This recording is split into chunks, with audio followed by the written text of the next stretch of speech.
Sejak dari pertama beberapa tahun yang lalu, sebelum pohon trambesi ini ditanam, Bang Agam pernah menasihati pihak dinas perkebunan dan pihak-pihak lainnya agar tidak menanam pohon trambesi di komplek ini, karena nanti apabila pohon trambesi ini sudah besar, akarnya akan membuat bangunan-bangunan yang ada di sekitar pohon akan mengalami kerusakan.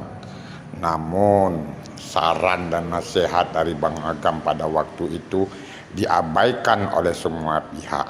Mereka pun menanam pohon trambesi dengan alasan untuk penghijauan di seputaran komplek kantor Bupati Aceh Tamiang.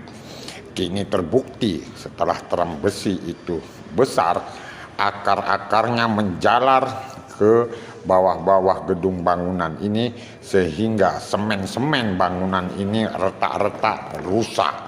Bukan itu saja, daun-daun pohon trambesi ini berjatuhan ke atas atap bangunan-bangunan sehingga bertumpuk di atas atap dan membuat atap-atap bangunan yang ada dalam komplek Sanggar Kegiatan Belajar atau SKB Karangbaru berkarat dan mengalami rusak.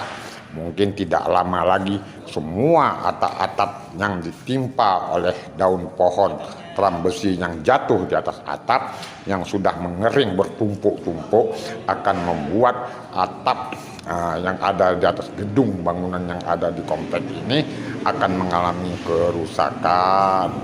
Pohon trambesi memang tidak bisa ditanam di sekitar bangunan karena akar pohon ini sangat ganas. Dia mampu merusak bangunan-bangunan yang ada di sekitarnya, dan ini sudah terbukti. Bangunan-bangunan yang ada di sekitaran komplek ini mulai mengalami keretakan. Semen-semennya pada retak, malah sudah ada yang pada rusak akibat ditekan oleh akar pohon trambesi yang ada di sekitar bangunan ini.